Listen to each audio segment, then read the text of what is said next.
ओंकार ओडिया। नमस्कार फ्रेंड्स, ओंकार ओडिया चैनल रे आपण मानकु स्वागत। फ्रेंड्स, आज एक क्षुद्र वीडियो रे जो अद्भुतपूर्व तंत्रोक्त सम्मोहन क्रिया को शेयर करूची। एहरी माध्यम रे आपण कोनसी मध्य स्त्री हुंतु अथवा झियो हुंतु अथवा पुरुष हुंतु तांको निमिषकरे आपण को आकर्षित करिकरी आपण कोनसी मध्य उद्देश्य थाउ तार फलवती करि परिबे एवं यही शक्तिशाली तंत्रोक्त सम्मोहन क्रिया को आपण माने संपादन करिया पई कोनसी मंत्र प्रयोग नहीं, पूजा पाठ नहीं, अत्यंत सहज सूक्ष्म विधि जाकु कई क्षुद्र वीडियो में आपनकर कल्याणार्थ शेयर करूची। वीडियो को ध्यान सहकार गोटे थर सुनि नियंतु। आपनक जीवन में जदि स्नेह प्रेम संभोग बाबद कम रहुची, कौन स्त्री अथवा झींकर रूप सौंदर्य बा गुण रे आपण माने ढलिकरी तांका सह लव अटैचमेंट हो पई चाहुचंती एवं संभोग क्रिया को करिया पई चाहुचंती, मात्र यदि से लव अटैचमेंट संभव होई पर नाही किबा तांका सह संभोग संपर्क कौन मते थय होई पर नाही, देखिबे एही क्रियाटी को गोटे थर चुपचाप करंतु एवं तांका सामना रे उद्भासित होंतु। आपनको तांको किछि कथावार्ता करिवार आवश्यक नाही, से आपनको दर्शन मात्र के ही लव अटैचमेंट हेबे एवं समयानुक्रमे से आपनको सह संभोग क्रिया रे लिप्त हेबे। तेबे एहा जे केवल आपनको स्त्री स्नेह प्रेम संभोग क्षेत्र रे से बड़ी चमत्कार कार्य करिथाय ताहा नुहे, आपनको जीवनर प्रत्येक क्षेत्र रे एहा तीव्र सफलता प्रदान करिथाय। आपनको जदि आज पर्यंत चाकरी कर्म नियुक्ति मिलू नहीं, आपण माने एहार व्यवहार करिकरी आपन इंटरव्यू क्षेत्र को जानतु, देखिबे आपन निश्चित भाव में चाकरी कर्म नियुक्ति प्राप्त होबो किबा व्यवसायिक पेंठस्थली जदि आपण माने याको व्यवहार करंती, ग्राहक माने आपन दुकान को प्रमुख भाव में आकृष्ट होइकि आसिकरी आपन दुकान रे कारोबार वृद्धि होबो, आपण लाभवान होई परिबे एवं एहाको जदि आपण माने निजर चाकरी कर्मवृत्ति क्षेत्र व्यवहार करती जोठिकी आपनकर उपरिस्थ ऑफिसर बॉस आपनकर हाथ मुठा रहिबा निहाती आवश्यक। देखिबे से आपनकर दर्शन मात्र के ही आपनकर वश्यता स्वीकार करिवे एवं आपनकर समस्त स्थायी सुख सुविधा को जोगै देबे एवं एहाकु जदि आपण माने निजर पारिवारिक क्षेत्र मध्ये प्रयोग करनियंती जोठिकी परिवार रे आपनकर सेबळी स्थिति मजबूत रहु नै, परिवार रे आपन केई मानु रहंती, आपनकर कथा को ग्रहण करनांती, देखिबे परिवार रे आपण श्रेष्ठ स्थान बजाय रखिबे, आपण कथा को प्रत्येक सदस्य मानि चलिबे।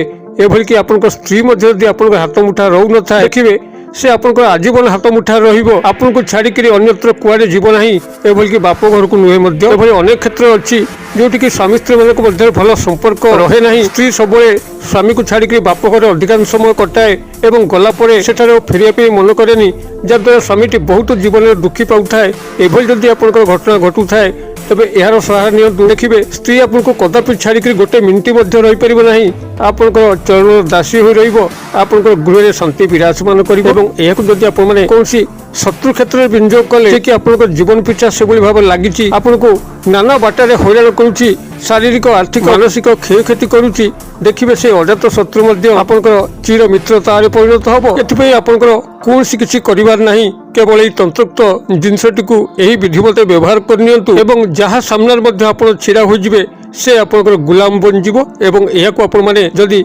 सामाजिक सांस्कृतिक क्षेत्र में प्रयोग कले जोंठी कि आपण खातिर किछि से बड़ी गुरुतर कार्यानुष्ठान को चलैया पई अछि, देखिबे आपनकर कार्यानुष्ठान निश्चित भाव में भल भाव चलिबो, आपण सामाजिक स्वीकृति लाभ करिवे, सामाजिक अनुष्ठान पुरस्कृत हेबे, आपनकर आर्थिक उन्नति प्रगति निश्चित भाव में करिपारिबे एवं जदि आपण कोनसी कंपनी रो मार्केटिंग पर्सनल अछंती, आपण खाते कंपनी रो कोनसी जिंस को विक्रय करिया पे अछि, आपण बाहर प्रोपागेंडा क्रिएट करिया पे चाहुचंती, तबे एही जिंस को व्यवहार करिकरी आपण को ओपन मार्केट को जानतु, देखिबे सेठारे आपनकर प्रोडक्ट निश्चित भाव में विक्रय होबो एवं कंपनी आपन को प्रमोशन निश्चित भाव में करिवो एवं एहाकु व्यवहार करिकरी जदि आपण राजनीति क्षेत्र में प्रवेश करिवे जोठी कि आपनकर जनमत सृष्टि होबा नितांत आवश्यक, दलीय निर्वाचन जितवा नितांत आवश्यक, देखिबे आपण से क्षेत्र प्रतिद्वंदी हेबे, आपनकर विपक्ष पार्टी निश्चित भाव में हारिबो ही हारिबो, आपण जितापट लाभ करिवे।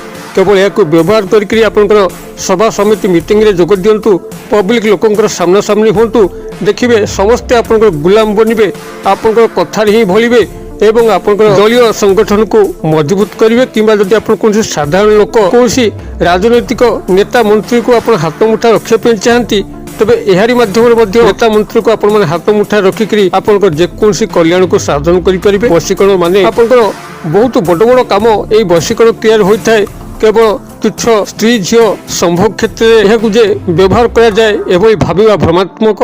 वशीकरण बहुत प्रशस्त भूमिका रही जहाँकि केते गुडी वीडियो में आपको संपूर्ण भाव में बुझे सारी। जदि वशीकरण को सठिक विधान सह अनुसरण करा जाए तेबे कौन सी व्यक्तिर साधारण स्तर जीवन को असाधारण स्तर को नहीं था। तेबे आज जो भिडियोटी ମୁଁ ଆପଣଙ୍କର କଲ୍ୟାଣାର୍ଥ ପ୍ରକାଶ କରୁଛି।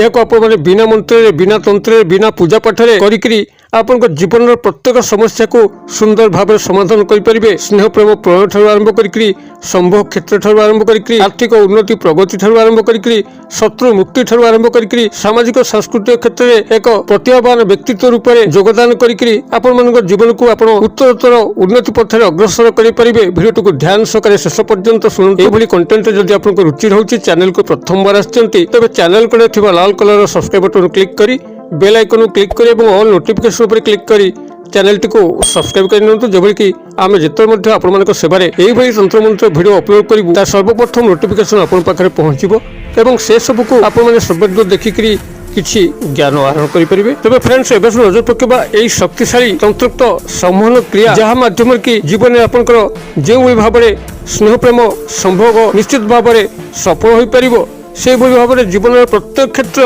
ଯାହା ଆପଣଙ୍କ ଜୀବନରେ ଆବଶ୍ୟକ ଆପଣ ସେ କ୍ଷେତ୍ରରେ ପ୍ରତିଦ୍ୱନ୍ଦ୍ୱୀ ହେବେ। ନିଶ୍ଚିତ ଭାବରେ ସେହି ଦ୍ରବ୍ୟ ହେଉ ବା ସେହି କାର୍ଯ୍ୟାନୁଷ୍ଠାନ ହେଉ ଆପଣଙ୍କର ଫଳରେ ହିଁ କାର୍ଯ୍ୟ କରିବ। ସର୍ବ ଲୋକ ସର୍ବ ଜନତା ଆପଣଙ୍କର ଫଳରେ କାର୍ଯ୍ୟ କରିବେ। ସମସ୍ତେ ଆପଣଙ୍କର ଗୁଲାମ ବନିବେ।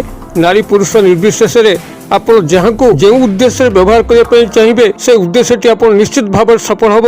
ଆପଣ ଜୀବନରେ ତୀବ୍ର ସଫଳତା ଲାଭ କରିବେ। ତେବେ ଏ ଯେଉଁ ଚମତ୍କାରୀ ଅଦ୍ଭୁତପୂର୍ବ ତନ୍ତ୍ରୋକ୍ତ ସମ୍ମୋହନ କ୍ରିୟାକୁ ସମ୍ପାଦନ କରିବା ପାଇଁ ଆପଣଙ୍କୁ ଗୋଟିଏ ବୃକ୍ଷର ଆବଶ୍ୟକ, ଯାହାକି ଏକ ତନ୍ତ୍ରୋକ୍ତ ବୃକ୍ଷ ନାମରେ ନାମିତ, ଯେଉଁଥିରେ କି ପ୍ରଭୁ ନୃସିଂହଙ୍କର ଗଭୀର ଅବଦାନ ରହିଛି। ଶ୍ରୀହରି ବିଷ୍ଣୁଙ୍କର ଯେଉଁ ନୃସିଂହ ଅବତାର, ସେହି ନୃସିଂହ ଅବତାର ନେବା ସମୟରେ ହିଁ ଏହି ବୃକ୍ଷର ତନ୍ତ୍ରୋକ୍ତ ପ୍ରକ୍ରିୟା ଜାଗୃତ ହୋଇଥିଲା ଏବଂ ସେବେଠାରୁ ଏହା ମାନବ ସମାଜର କଲ୍ୟାଣ କରି ଆସୁଛି। ଏହି ବୃକ୍ଷଟିକୁ କେବଳ ଆପଣମାନେ ପୁଷ୍ୟା ନକ୍ଷତ୍ରରେ ତାର ଚେରଟିକୁ ସଂଗ୍ରହ କରିବେ। ପୁଷ୍ୟା ନକ୍ଷତ୍ର ନିଶ୍ଚିତ ଭାବରେ ଯେକୌଣସି ସାଧାରଣ ବ୍ୟକ୍ତି ଯଦି ତାର ଘରେ ଟଙ୍ଗା ହୋଇଥିବା କ୍ୟାଲେଣ୍ଡରକୁ ଷ୍ଟଡି କରିବ, ଦେଖିବେ ପ୍ରତ୍ୟେକ ତାରିଖ ତଳେ ଗୋଟେ ଗୋଟେ ନକ୍ଷତ୍ର ଲେଖା ଅଛି। ଆଦ୍ରା, ଶତଭିଷା, ପୂର୍ବଭାଦ୍ର, ଉତ୍ତରା ଫାଲ୍ଗୁନି, ଏଭଳି ଭାବରେ ଆପଣ ଲକ୍ଷ୍ୟ କରିବେ କେଉଁଠି ପୁଷ୍ୟା ଲେଖା ଅଛି। ଯେଉଁଠି ପୁଷ୍ୟା ଲେଖା ଥିବ ଆପଣଙ୍କର ତାହା ହିଁ ହେଉଛି ଏହି ବୃକ୍ଷର ଚେରକୁ ସଂଗ୍ରହ କରିବା ଦିବସ। ପୁଷ୍ୟା ନକ୍ଷତ୍ରକୁ ଷ୍ଟଡି କରିବା ଖୁବ୍ ସହଜ।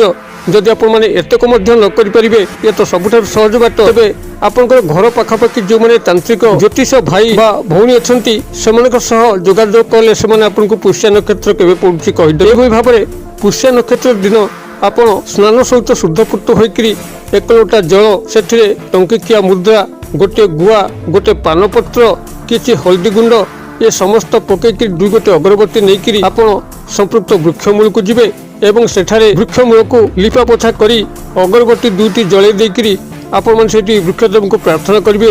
ହେ ବୃକ୍ଷଦେବ, ଆପଣ ତନ୍ତ୍ରୋକ୍ତ ସମ୍ମୋହନର ଗୁରୁ ଅଟନ୍ତି। ଆପଣଙ୍କ ମାଧ୍ୟମରେ ମୋର ସର୍ବଜନତାଙ୍କୁ ମନ୍ତ୍ରମୁଗ୍ଧ କରିକିରି ମୋର ପ୍ରତ୍ୟେକ କ୍ଷେତ୍ରରେ ମୁଁ ବିଜୟ ଲାଭ କରିବା ପାଇଁ ଚାହୁଁଛି।